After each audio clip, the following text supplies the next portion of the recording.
After growing food for quite a few years, I started to realise that this is what I love to do, and it's really important.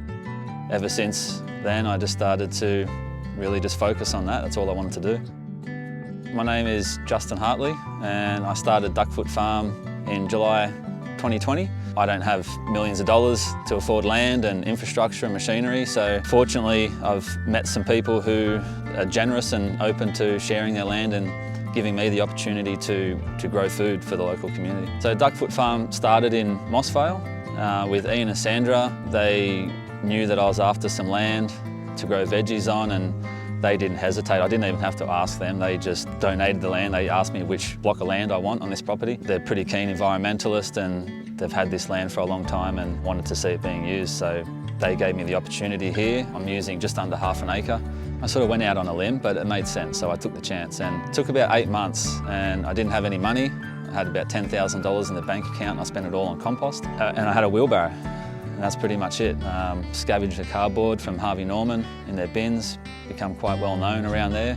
Had some help from some volunteers. They saw what I was doing, and people jumped on board pretty quickly and helped out. We built this beautiful little farm using regenerative methods, so I don't cultivate, because you cultivate the soil, you're tilling it and you're pulverising it, turning it into a powder. And what you're doing is destroying the soil structure. All the micro and macro organisms that form the structure, they form relationships with each other, they transport nutrients, they also create nutrients, they make them available. They extract nutrients from the atmosphere. The whole web of life going on here that is vital for soil health and for plant health. The other problem with cultivation is that it causes erosion. So we've already lost a third of our topsoil on the planet due to modern agricultural practices. And then we're also spraying chemicals all over the place. So it's about building the soil biology. I add compost to the soil, I build up. I never expose the native soil. So it's never exposed, it's always mulched with compost. Obviously it's building the soil biology, but it's also in drought, it will hold more moisture, so you need less water. So it's better water retention. It's proven to be beneficial in floods as well. So Moss Vale Farm, we've got a clay-based soil here, so this was the worst of the lot. I did lose some crops here, but overall, the farm's still intact. You know, there's no erosion, so we've got our native soil still here. And what I do when I pull the plants out, I don't actually just pull the whole plant out with the roots. I cut the base of the plant at the root zone. What that is doing is leaving all the root matter there, because that's organic matter.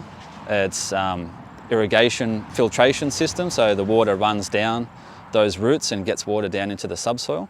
It's food for the biology, it's habitat for the worms. And what happens with photosynthesis, it absorbs carbon, puts it down in the soil. By leaving those roots in there, it also stabilises the soil, so when we do get floods, that minimises the chance of erosion.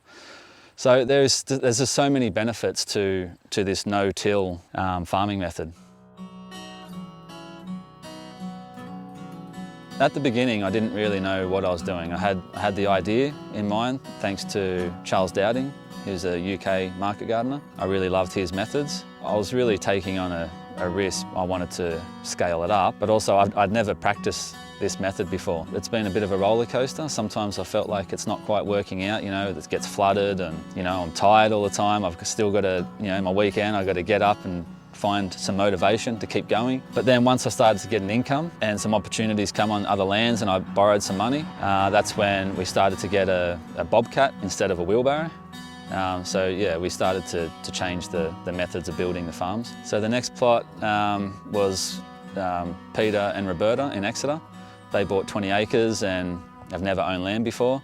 It was previously a market garden, so it had some infrastructure there, already had a wash bay, a cool room, a propagation area, and it also had the main irrigation lines. Their incentive is, obviously I look after an acre of their land, but they also want me to donate some of the produce to a charity. And then the third property is in Penrose. Again, it's another situation, another reason why landowners would want this on their property. They're building a wellness retreat, so there's off-grid cabins and villas, and so they see Duckfoot Farm again as looking after part of their land, so they've given me 3 acres to use. And it's an attraction. As it is right now, I've got more than enough land to keep me busy for the rest of my life.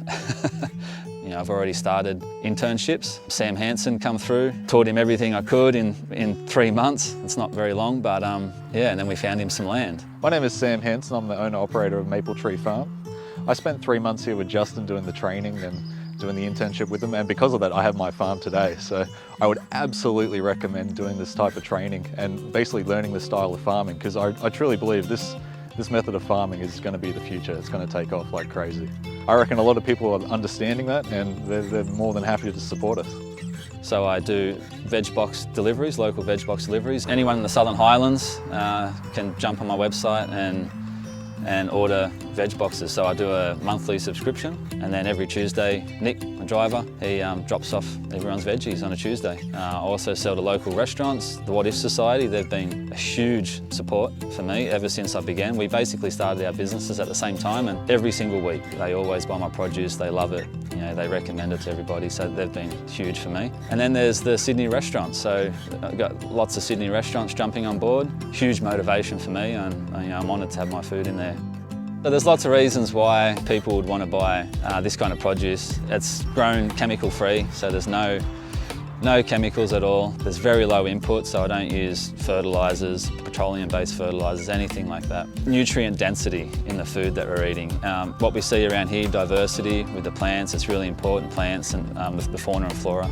Diversity is really important. So what we're doing is producing nutrient-dense food that in turn makes us healthy, and ultimately that's what we want. We want to be healthy people, and the Highlands has a lot of potential.